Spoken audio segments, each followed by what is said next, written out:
Camera action. Bombay talkies में आज सुनिए रंगमंच फिल्म और टेलीविजन अभिनेत्री लुबना सलीम से रेणु चतुर्वेदी की टेलीफोन पर हुई फिल्मी गपशप का दूसरा और अंतिम भाग। इन आँखों की मस्ती के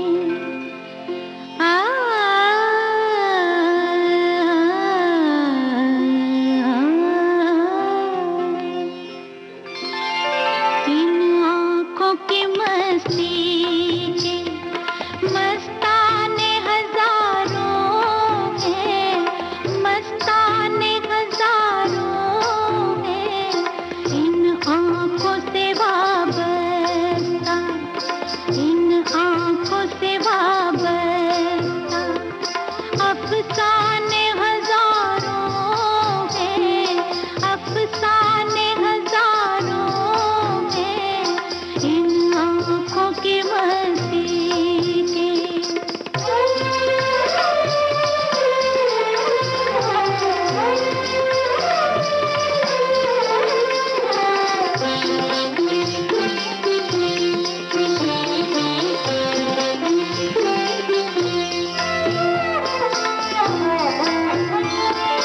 एक तुम ही नहीं तन्हा,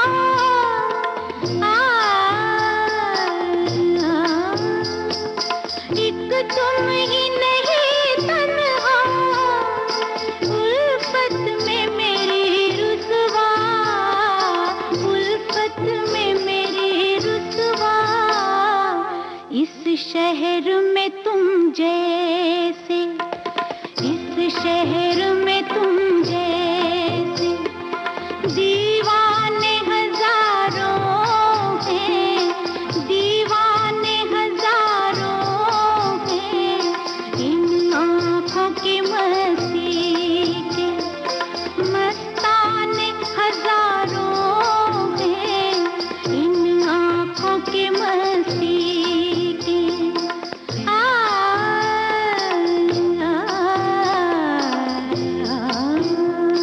तो भाई ये बेमिसाल गीत के बाद उमराव जान के हम लुबना सलीम जी से बात कर रहे थे। फिलहाल हम बात कर रहे हैं आपकी फिल्म ओ माय गॉड में परेश रावल जी की एक्टिंग के बारे में और किस तरह से वो कैरेक्टर में जाते हैं और बिल्कुल जैसे लगता है कि जी रहे हैं। शूटिंग के समय का क्या एक्सपीरियंस रहा आपका? परेश रावल जी मेरे लिए बहुत बड़ा रोल मॉडल है, इसलिए कि आज तक उन्होंने जो कुछ भी काम किया और हम सभी देखते हैं, हालांकि सिर्फ कॉमेडी में ही नहीं, हर रोल में उनको महारत हासिल है। मतलब ही सो गुड, बिल्कुल ऐसा लगता है कि वो वही हैं, वो वही बन सकते हैं वो कैरेक्टर, और कोई नहीं बन सकता है। बिल्कुल।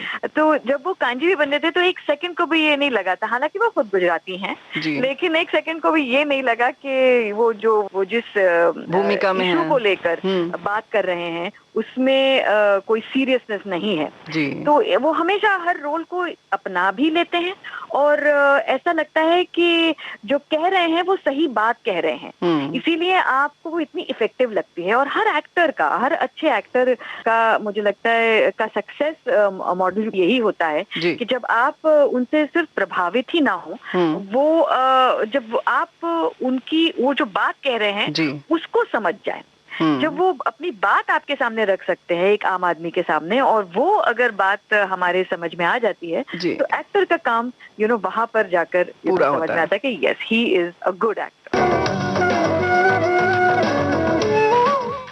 स्वामी जी एक बात बताइए, भगवान ने ही ये भगवत गीता कही है? कही है। और भगवत गीता में जो भी कहा गया है वो सब सच है? 100%। Point to be noted my Lord. तो मुझे एक बात बताइए कि भगवान ने भगवत गीता के 9वें अध्याय के 8वें श्लोक में क्यों ऐसा कहा है कि पूरी सृष्टि का सर्जन मेरी इच्छा से हुआ है, इसका विनाश भी मेरी इच्छा से होगा, ये पूरी सृष्टि मेरी इच्छा के अधीन है, इसके सर्जन और विनाश के लिए सिर्फ मैं और मैं ही जिम्मेदार हूं। और ये देखिए मिलॉर्ड, ये बाइबल में भी कहा गया है, Aiza chapter 54 verse 16, see, it is I who have created the smith who blows the fire of coals and produces a weapon fit for his purpose. I have also created the ravager to destroy.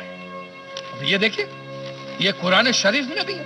सूरह जलजला 99 आयत 1 से 8 में भी लिखा है कि जब जमीन अपनी पूरी शिद्दत के साथ हिला डाली जाएगी और जमीन अपने अंदर के सारे बोझ को निकालकर बाहर डाल देगी और इंसान कहेगा कि ये उसको क्या हो रहा है, उस दिन वो अपने ऊपर बीते हालात बयां करेगी, क्योंकि तेरे रब ने उसे ऐसा करने का आदेश दिया होगा। रब ने। इन सारी बातों का मतलब एक ही होता है मिलोन, कि ये भगवान द्वारा किए हुए भूकंप से ही मेरी दुकान गिरी है। मतलब it is an act of God.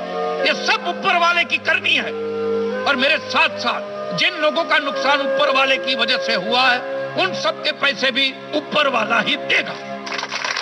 Acting और उसकी बात अगर करें तो आप उसमें गुजराती बनी हैं और लोग ऐसा मानते हैं, और अगर हम बात करें फोटोग्राफ की और कुछ आपके धारावाहिकों की, तो उसमें आप गुजराती बिल्कुल लगती हैं। देखिए, ये इंडिया में रहने का कमाल है। मैं गुजराती भी हूँ, मैं मराठी भी हूँ, मैं गुजराती भी उतनी ही अच्छी से बोल लेती हूँ, मराठी भी उतने ही अच्छे से बोल लेती हूँ, अंग्रेजी भी कर सकती हूँ, मतलब आप कहें तो फिर उर्दू भी बोल लेती हूँ, हिंदी बोल लेती हूँ। That is the quality of India. मतलब इंडिया में अगर आप रह के और आप 4 भाषाएं ना सीखें तो फिर क्या फायदा। क्या बात, ये क्योंकि ये तो हमारी धरोहर है, ये तो हमारे कल्चर का हिसाब है। हम मातृभाषा एक होती है, बोलने की भाषा अलग होती है, और आजकल तो हम 4 भाषाओं में एक सेंटेंस में 4 भाषाएं इस्तेमाल करते हैं। जी हाँ, ये बात भी है, बिल्कुल सही। जिस घर के लोगों को सुबह झगड़ते देखा है, शाम हुई के घर वही उजड़ते देखा है। अरे बनती नहीं है बात झगड़े से कभी यारो, बनते बनते बात को बिगड़ते देखा है। अरे हम पंछी एक डाल के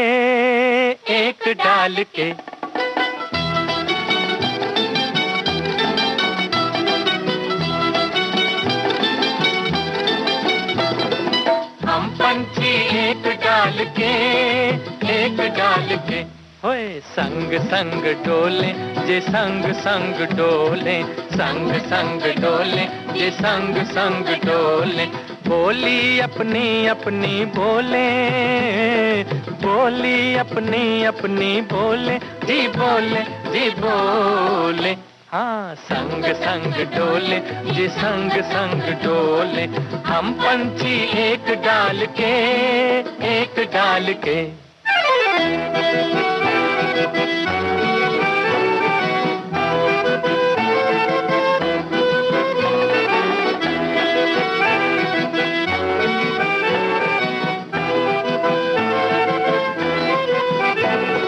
दिन के झगड़े दिन को भूले हो, दिन के झगड़े दिन को भूले, रात को सपनों में हम झूले, रात को सपनों में हम झूले। धरती छाना नीली चदरिया, मीठी नींदें सोले जी सोले जी सोले। हाँ, संग संग डोले जे संग संग डोले, संग संग डोले जे संग संग डोले। बोली अपनी अपनी बोले, बोली अपनी अपनी बोले, जी बोले जी बोले। हा हा, संग संग डोले जे संग संग डोले। हम पंछी एक डाल के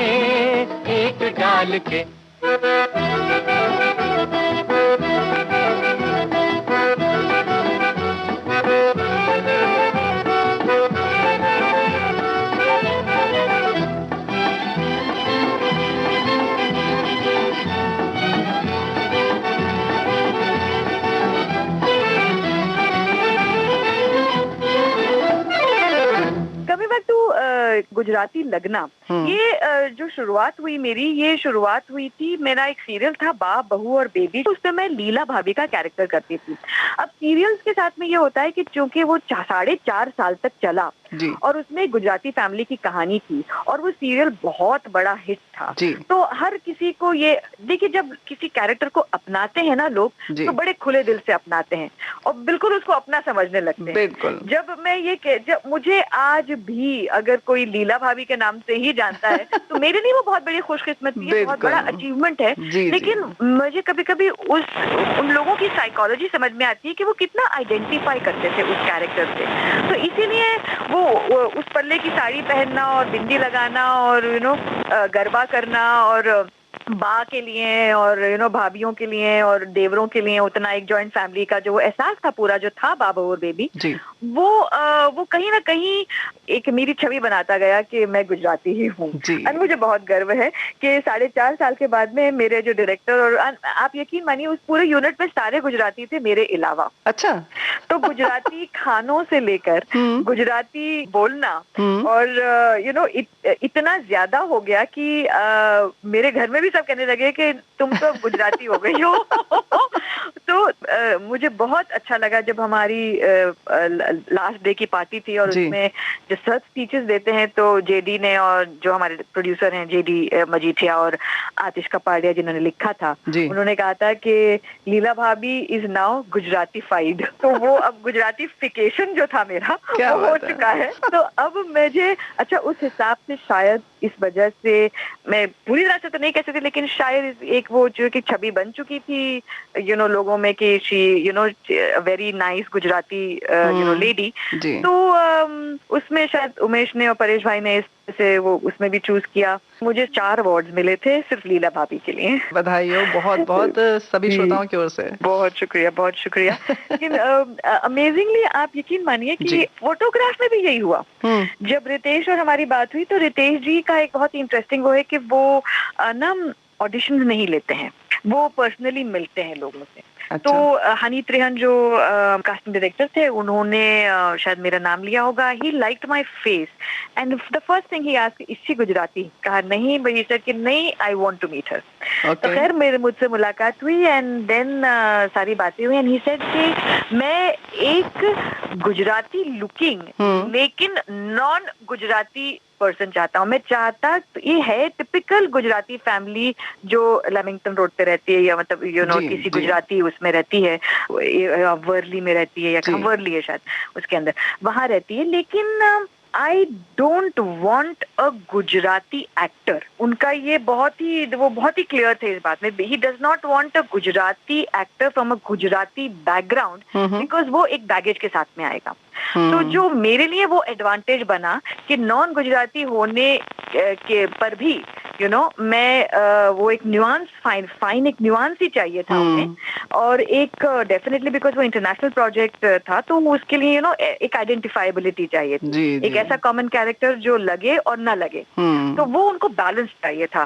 तो इस वजह से I could get that character उस रोल के लिए। उसने जब लास्ट में मुझसे बात की तो उसने मुझसे कहा कि कैन यू स्पीक गुजराती। मैंने कहा मैं टूटी फूटी गुजराती बोल सकती हूँ, मुझे इतनी ज्यादा फ्लुएंट नहीं है मेरी, या मैं ग्रामर से घबराती हूँ। कॉन्फिडेंस है लेकिन थोड़ा सा घबराहट होती है पब्लिक में बात करने से।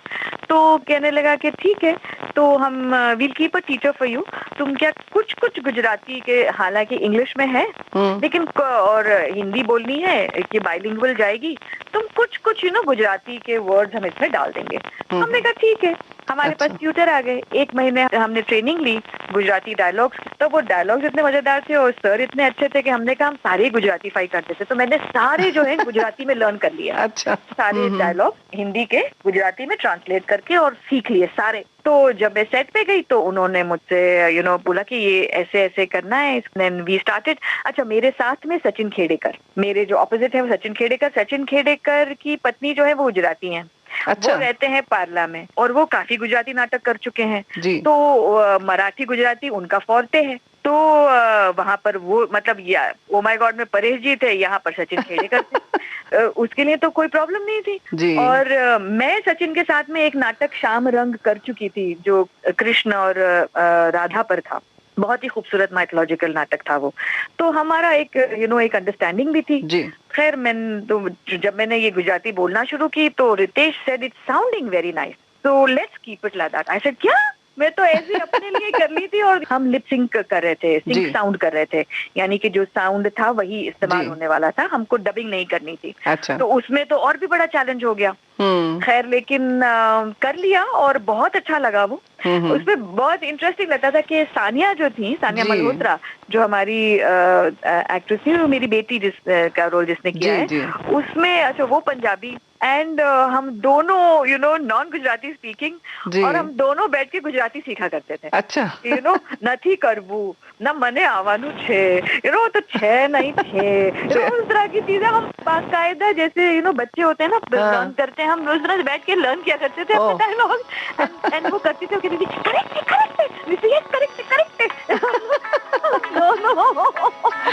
वो मजा आता था। लुब्ना जी, यहाँ पर समय हो रहा है कि हम एक गीत सुन लें।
छोड़ के हम हैं दिल है और है आवारगी, कुछ दिन से हम लोग पर आता है सबको नजर आया है जो दौर है आवारगी।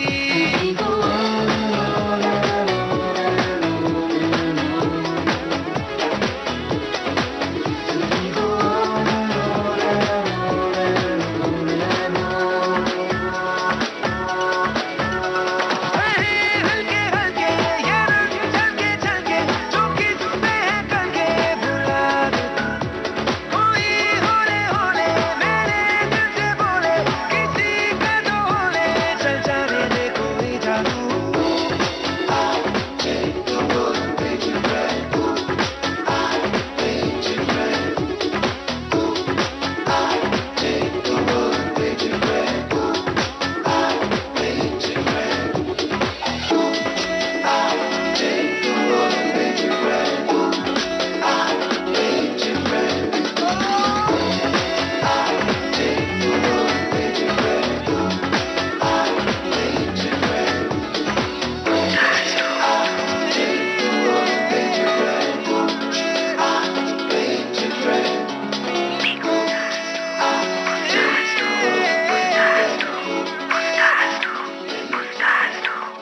के बारे में जरूर जानना चाहेंगे। Girl Sania is so focused.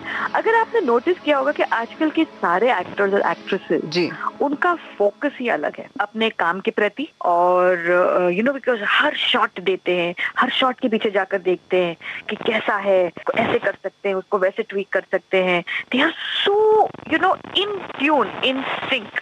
और बहुत अच्छी बात है कि यू नो वो अपने काम को इतना सीरियसली लेते हैं। किसी भी काम को मुझे लगता है अगर सीरियसली लिया जाए या उस पर पूरा फोकस या ध्यान दिया जाए तो वो कामयाब तो होगा ही होगा।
मुझे लगता है ये बहुत और एक्स्ट्रा मेहनत तो सारे एक्टर्स को करनी ही पड़ती है, और आजकल के बच्चों का जो ये एक बहुत ही अच्छा एक आया है, और सुविधाएं भी हो गई हैं खैर अब तो बहुत सारी टेक्निकली भी।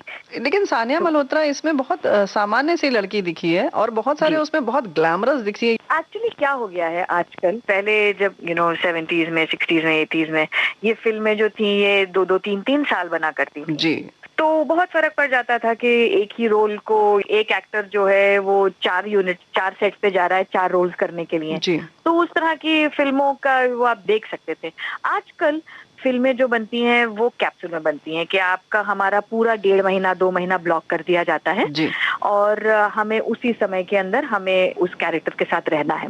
तो ये बहुत बड़ा एडवांटेज है कि अगर हमने, और उससे पहले प्री प्रेप शुरू होते हैं हमारे, वो प्रेपरेशन जो होता है, जो हमारे वर्कशॉप्स होती हैं, बाकायदा वर्कशॉप्स में हर तरीके से लेकर, मतलब आपके सिर्फ कैरेक्टराइजेशन ही नहीं, लेकिन वो कैसे उठेगी, कैसे बैठेगी, कैसे करेगी, क्या कपड़े पहनेगी, किस तरह से रिएक्ट करेगी, उस माहौल में कैसे ढलेगी, तो पूरी तरह से कैरेक्टर्स के अंदर ढल जाते हैं और वो 1.5 महीने की एक जिंदगी जीते हैं, उसी में जीते हैं। इसीलिए शायद वो ज्यादा इफेक्टिव भी होता है, और उसी में से निकल आते हैं। तो इस तो आसानी हो गई है अब हर रोल में ढलना और उसको अच्छे से बखूबी निभाना और उसमें से बाहर निकल जाना। इसीलिए आप अलग अलग किरदारों में देखते हैं। आप जैसे रणबीर कपूर को देख लें, इतने सुंर, हर तरीके का रोल उसका अलग होता है। रणवीर सिंह देख लें, शोरी देख लें, आप फरहान अख्तर देख लें, आप जिस एक्टर को आज आप दिखाएं, आयुष्मान को देख लें अगर आप तो हर कैरेक्टर की बिल्कुल लगता है कि इनके अलावा तो कोई कुछ कर ही नहीं सकता था। और यही बात अगर आज आप देखें कि अमिताभ बच्चन जी वही हैं जो इतने साल पहले इतने बड़े हमारे एक्टर, और आज की डेट में वो उन्होंने कितनी खूबसूरती से इस माहौल में भी अपने आप को ढाला है कि गुलाबो सिताबो भी करते हैं और पीकू करते हैं और पिंक भी करते हैं, बिल्कुल। तो ये भी तो कमाल है। तो उनसे तो सीखने वाली बात ये है कि बदलता माहौल, बदलते चीजों के साथ में अपने आप को ढालना बहुत बड़ा एक एडवांटेज है हमारे लिए।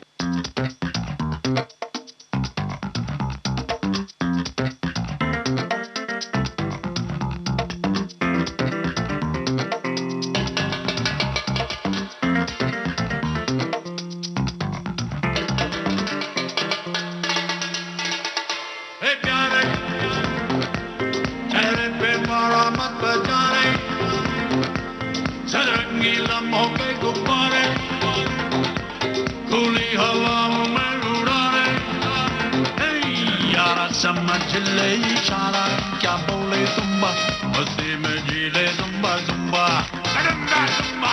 यारा समझ ले इशारा, क्या बोले जुम्बा, मस्ती में जी ले जुम्बा जुम्बा।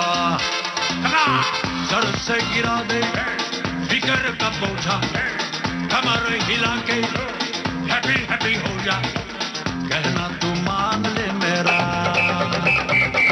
यारा समझ ले इशारा, क्या बोले जुम्बा, मस्ती में जी ले जुम्बा जुम्बा जुम्बा।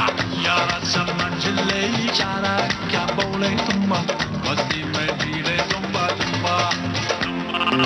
हरदम तू है परेशान, पूरू स्टेशन की तू है दुकान, तेरी सब समस्या का नो समाधान, तू दुखी है, तू दुखी है, तू है दुखी आत्मा श्रीमान, सर पर टेंशन का टाइम बाउंस रहना है तेरा काम। तेरी लाइफ एक वेबसाइट का फॉर्म, नाम है जिसका चिंता.com, चिंता.com। बुढ़िया रहने दे चूरन वाली बुढ़िया, अपना ले लूंगा मेरा बढ़िया, मन में छूटेगी फुलझड़िया। यारा समझ ले इशारा, क्या बोले जुम्बा, मस्ती में जी ले जुम्बा जुम्बा। यारा समझ ले इशारा, क्या बोले जुम्बा, मस्ती में जी ले जुम्बा जुम्बा। सर से गिरा दे फिकर का बोझा, कमर हिला के हैप्पी हैप्पी हो जा, कहना तू मान ले मेरा। यारा समझ ले इशारा, क्या बोले जुम्बा, मस्ती में जी ले जुम्बा जुम्बा।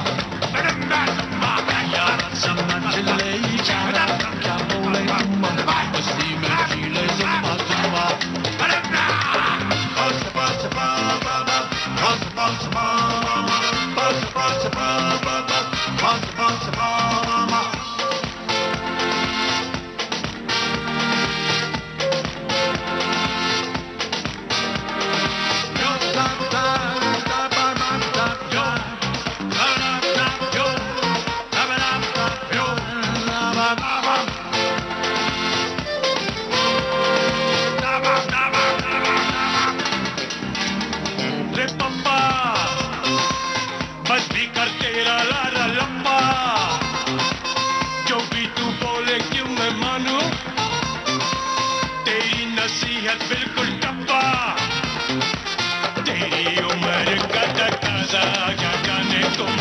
शोभाना ये सुम्बा रुम्बा सुम्बा तेरी उम्र का तकाजा क्या जाने तुम्बा शोभाना ये सुम्बा सुम्बा चल घर जाके पलंग पे सो जा पहन के मफलर स्वेटर मोजा कहना तो मान ले मेरा तेरी उम्र का तकाजा क्या जाने तुम्बा शोभाना दे ये सुम्बा सुम्बा रुम्बा सुम्बा तेरी उम्र का तकाजा क्या जाने तुम्बा शोभाना दे ये सुम्बा सुम्बा समझे तो मैं पप्पा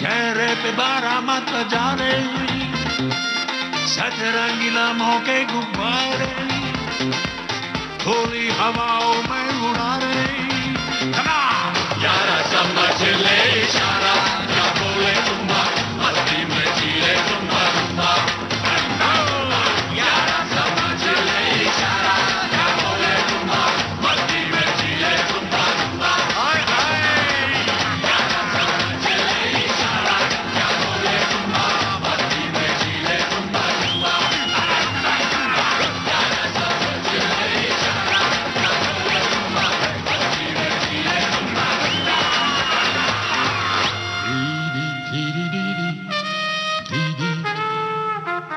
यो लुबना जी, बहुत सारे अभिनेताओं की आपने बात की, रणबीर कपूर से आपने बात शुरू की थी जी।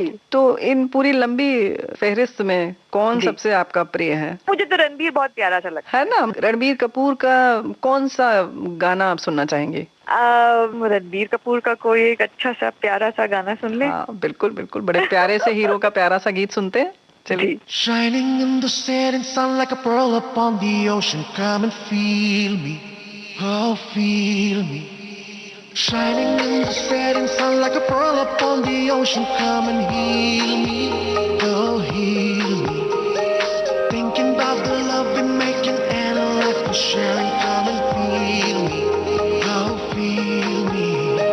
Shining in the setting sun like a pearl upon the ocean. Come and feel me. Come on, heal me. आज तू भी मेरा मेरा तेरा जो इकरार हुआ तो क्यों ना मैं भी कह दूं हुआ मुझे भी प्यार हुआ तेरा होने लगा हूँ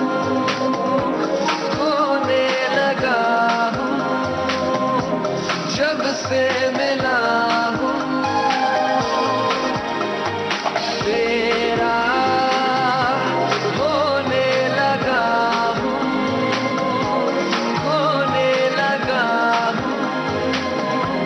जब से मिला हूँ Shining in the setting sun like a pearl upon the ocean. Come and feel me, oh feel me.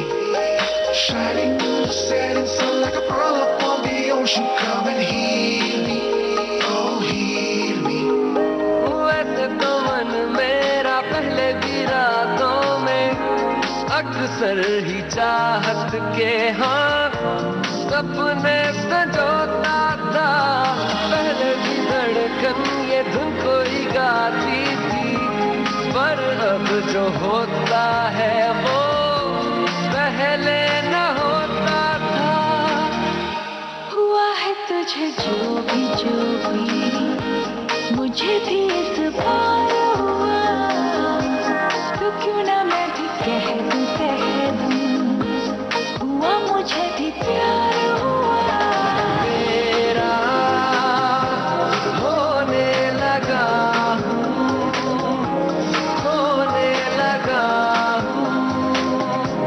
जब से मिला हूँ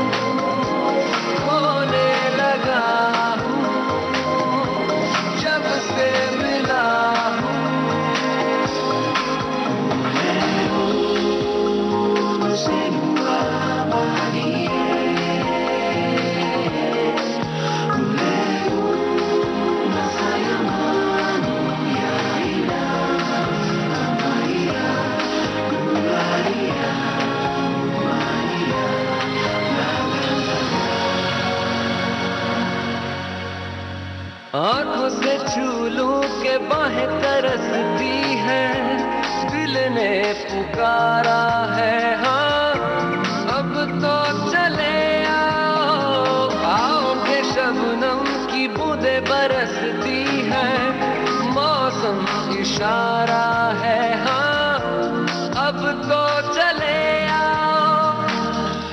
बाहों में डाले बाहें बाहें, बाहों का जैसे हार हुआ, हमारा मैंने माना माना, हुआ मुझे भी प्यार हुआ।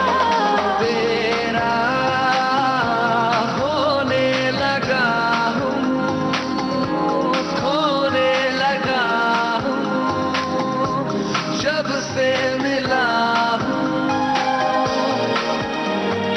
तेरा होने लगा हूँ, खोने लगा हूँ, जब से मिला हूँ। Shining in the setting sun like a pearl upon the ocean. Come and feel me, oh feel me. Shining in the setting sun like a pearl upon the ocean. Come and heal me, oh heal me. Thinking about the love we're making and the life we're sharing. Come and feel me, oh feel me. Shining in the setting sun like a pearl upon the ocean. Come and feel me, come on heal me. चलिए ये तो हो गई hero की बात। अब अगर हम बात करें अभिनेत्रियों की, तो आप किससे मुतासिर हैं? आलिया भट्ट। देखिए, आलिया भट्ट से मैं कितना इंस्पिरेशन लेती हूँ मैं आपको बता नहीं सकती हूँ। मैं कहने को उम्र में बड़ी हूँ, सीनियर हूँ, लेकिन Alia is so inspiring in all the kinds of roles she does. बिल्कुल लगता है कि ये अद्भुत एक्ट्रेस है और क्या कमाल का वो करती है। बहुत सालों के बाद एक फ्रेशली फ्रेश टैलेंट इस तरह से निकल के आया है। और हम जब बातें करते हैं कि हमें स्मिता पाटिल बहुत अच्छी लगती थी, या फिर हमें वहीदा रहमान बहुत अच्छी लगती थी, या रेखा अच्छी लगती थी, तो आज की डेट में मुझे आलिया बहुत पसंद है। तो आलिया भट्ट की जब बात चल रही है तो उनका भी कोई गीत हम लोग सुन लें इस वक्त? आलिया का डियर जिंदगी का एक गाना था, डियर जिंदगी का। हाँ, डियर जिंदगी का गाना बहुत अच्छा है।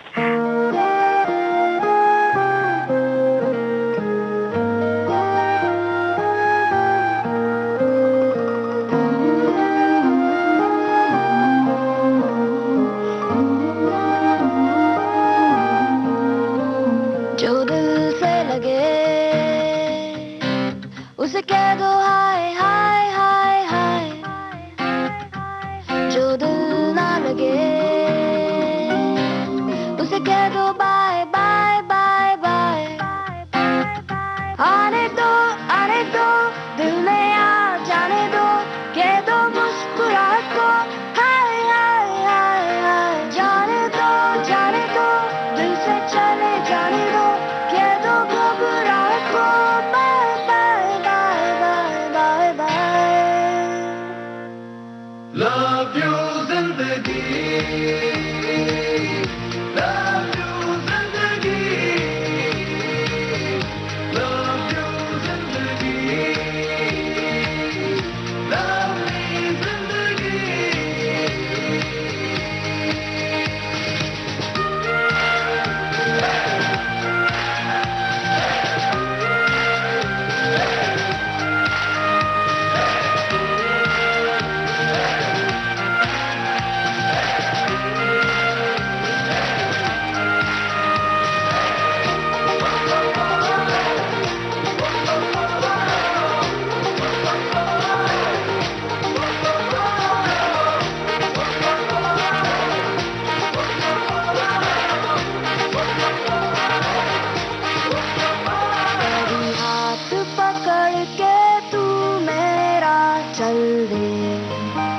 चल दे, कभी हाथ छुड़ा के मैं तेरा चल दूं।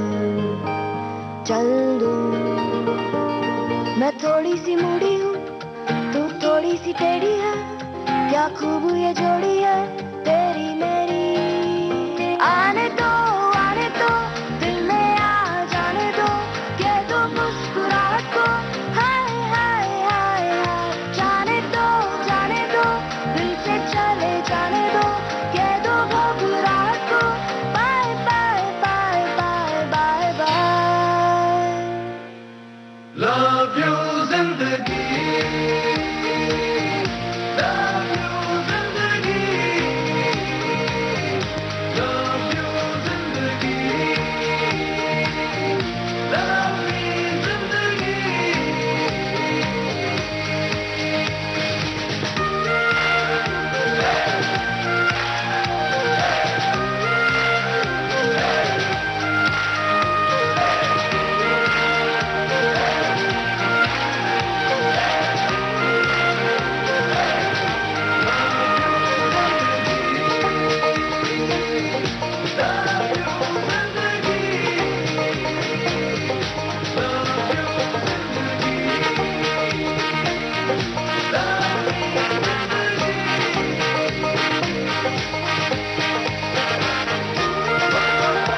आजकल फिल्मों में जो प्राकृतिक वातावरण आसपास होता है, एम्बियंस का जिसको कहते हैं, कि जहां हम शूटिंग करते हैं उसके आसपास जैसे कि साइकिल जा रही है, स्कूटर जा रहा है, कार जा रही है, ट्रेन है, उन सब की आवाज वैसे ही लेते हैं। जबकि पहले की अगर हम फिल्में देखें तो उसमें विशेष तौर से उसका पार्श्व संगीत बनाया जाता था और इफेक्ट्स और उसका पूरा साउंड। तो ये परिवर्तन क्या लगता है आपको, कैसा लगता है, और ये परिवर्तन क्यों आया, क्या लगता है आपको? फिल्में भी बदली, वक्त बदला, माहौल बदला, चीजें बदली। पहले फिल्में भी तो देखिए रिलेशनशिप बना करती थी, इमोशनल ड्रामे पे बना करती थी। अक्सर 1/4 ऑफ द फिल्म तो इसी में चली जाया करती थी कि लड़का लड़की कब मिले, और फिर सारा जो प्रॉब्लम होती थी कि वो अब अब बिछड़ गए हैं, तो उसमें बहुत संभावना होती थी कि गानों के साथ में, बैकग्राउंड म्यूजिक के साथ में उन चीजों को एनहांस करना, डायलॉग्स के साथ में, तो वो सारी चीजें बनकर एक अच्छा सोशल ड्रामा या एक फैमिली ड्रामा बना अलग दुनिया में ले जाते थे, की दुनिया, बिल्कुल अलग दुनिया में। और वो दुनिया अच्छी भी लगती थी क्योंकि वो दुनिया आम दुनिया नहीं होती थी, इसलिए फिल्में देखने का भी मजा अपना एक और ही था, वो दौर ही कुछ और था। और उसके बाद में एक बहुत ही इंटरेस्टिंग गाने के हवाले से अगर आप देखें तो या बैकग्राउंड के हवाले से देखें तो फिल्में धुलती गई, मुझे लगा है, बहुत तीनों सीधी सीधी होती गई। फिर वो कश्मीर आ गया, फिर उसके बाद में स्विट्जरलैंड आ गया, तो उसके हिसाब से गाने बनने लगे, उसके हिसाब से संगीत होने लगा, संगीत बनने लगा, कहानियां बनने लगी। 80s का दौर बहुत ही अलग था, 90s बहुत अलग था, और आज तो बिल्कुल ही अलग हो गया है। हम वक्त बदला है, हम भी बदले हैं, लेकिन ये जैसे समाज बदला वैसे सिनेमा तो बदला ही है। और रियलिस्टिक के नाम पर जो आजकल हम लोग कर रहे हैं वो तो कमाल ही कर रहे हैं। पहले हम लोग जैसे फैमिली के साथ में बैठकर हम एक फिल्म आराम से देख सकते थे। बासु चैटर्जी की फिल्में हो या बहुत ही अच्छी अच्छी फैमिली, साफ सुथरी धुली धुली फिल्में होती थी।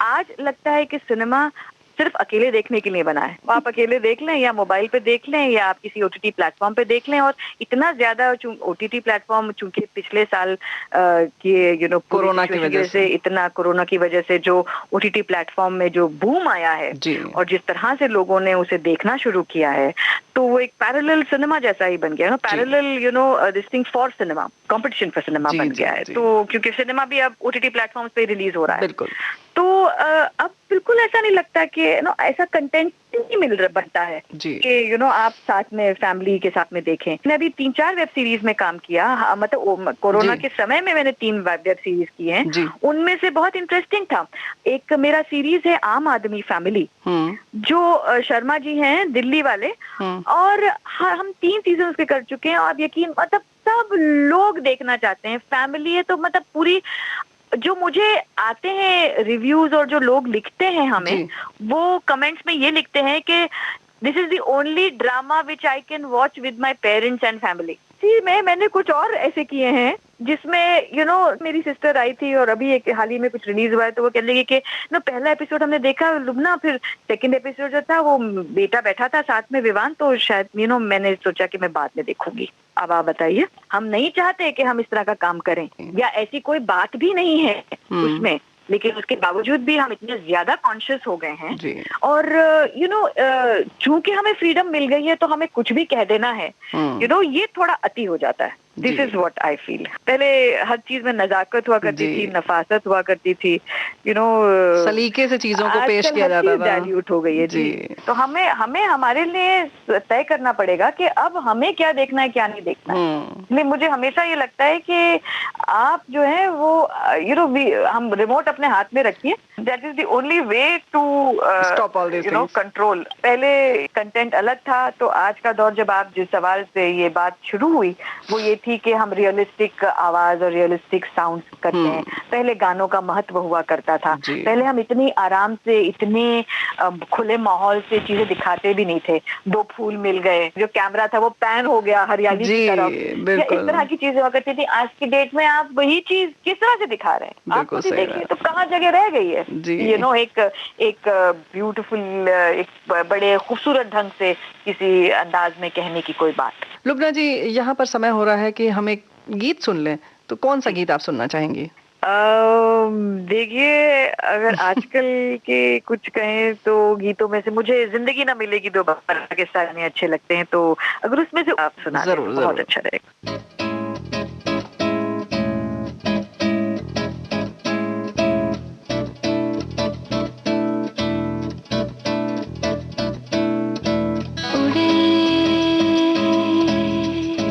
खुले आसमां में ख्वाबों के परिंदे उड़े, दिल के जहां में ख्वाबों के परिंदे। ओहो, क्या पता जाएंगे खुली है जो पर कहे ये नजर, लगता है अब है जागे हम। फिक्री जो थी पीछे रह गई, निकले उनसे आगे हम। हवा में बह रही है जिंदगी, ये हमसे कह रही है जिंदगी। ओहो, अब तो जो भी हो सो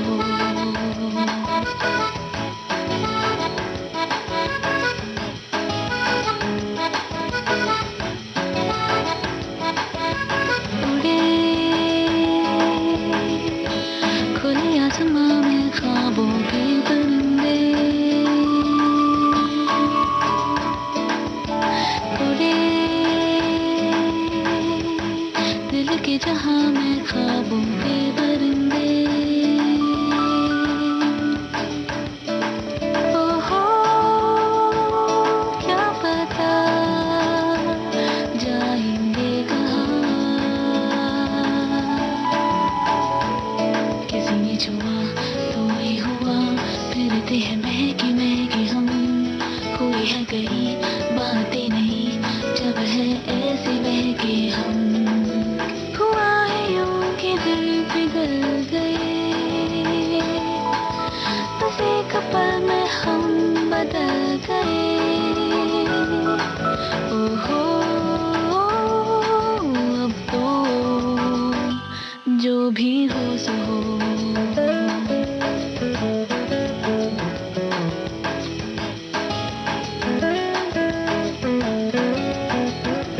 रोशनी मिली अब राह में है दिलकशी सी बरसी,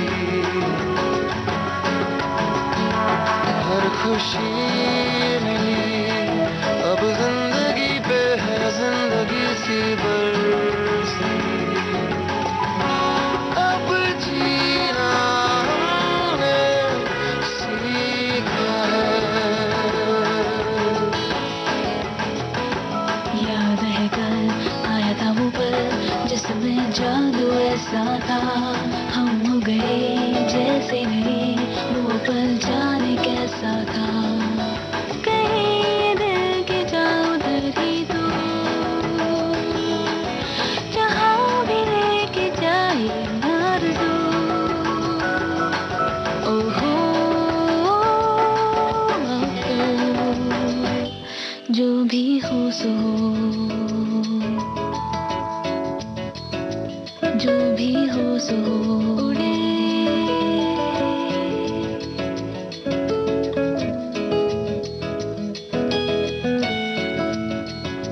जो भी हो सो उड़े,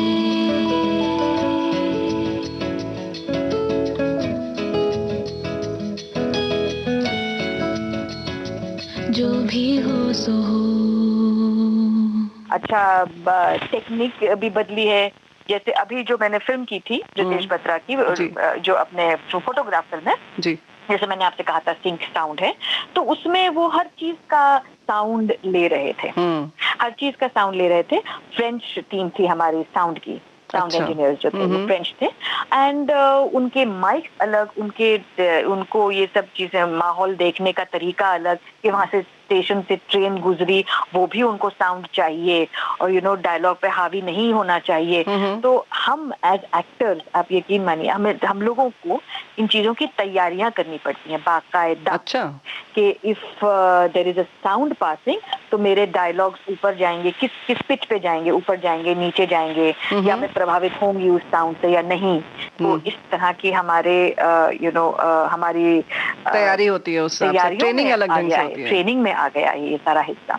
और आजकल सभी सिंग साउंड कर रहे हैं, जैसे कहते हैं आप जिस भी तरह से शूट कर रहे हैं कलर करेक्शन हो जाता है जी। हाँ। कलर करेक्शन का मतलब ये है कि मतलब आप इस समय जो पीला है या जो नीला है वो बड़ा मटमैला सा लग रहा है, वो वहां जाके वो नॉर्मल हो जाएगा। तो आप पिंक दिखाई दे रहे हैं, आपने बहुत ज्यादा मेकअप लगाया हुआ है, कोई दिक्कत नहीं है, वहां जाके आपका मेकअप ठीक हो जाएगा। पहले अगर आप देखें तो वो एक पिंकिश वो ह्यू आया करती थी, वो ईस्टमैन कलर की उसकी वजह से। आज की डेट में कहते हैं आप नो मेकअप लुक, और नो मेकअप लुक में जैसे नो मेकअप मतलब देयर इज नो मेकअप। और अक्सर आप देखें तो जो कैमरा कितना खूबसूरती था, हमारे मोबाइल कैमरा जी इतनी पावरफुल है, हमारी स्किन और एक एक रोंगटों को भी दिखा देता है। तो आप सोचिए बड़े पर्दे पर कैसा लगता होगा। बिल्कुल। But that is a trend, no makeup look, and definitely it is European influence और फॉरेन इन्फ्लुएंस डेफिनेटली है, रियलिस्टिक भी बनाता है उन सब चीजों को। लेकिन हम ये सब चीजें करते हैं और कुछ बातें जो हम छोड़ देते हैं वो ये है कि हम अपने कंटेंट पर भी तो ध्यान दें। हाँ, ये बात तो है। बहुत अच्छा लगा आप लोगों से मुलाकात करके, इस तरह रूबरू होके। बहुत बहुत धन्यवाद लुब्ना जी। आपका भी बहुत बहुत शुक्रिया। धन्यवाद।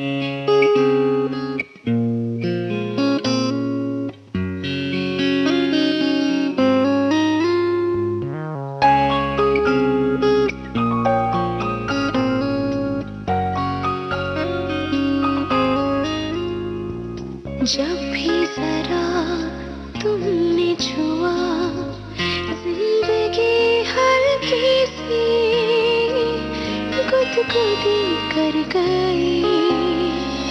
जब भी जरा तुमने छुआ जिंदगी हल्की सी गुदगुदी कर गई। छलकी हुई थी पहले से मैं थोड़ी सी और भी भर गई, और भी भर गई, गुदगुदी कर गई, गुदगुदी कर गई।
रिश्ता कहाँ पे लिखा है।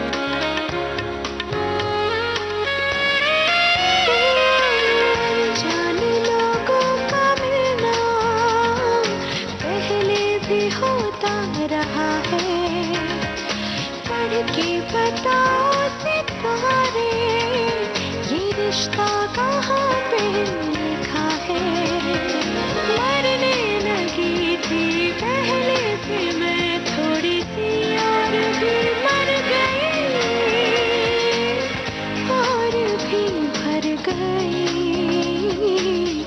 गुदगुदी कर गई, गुदगुदी कर गई।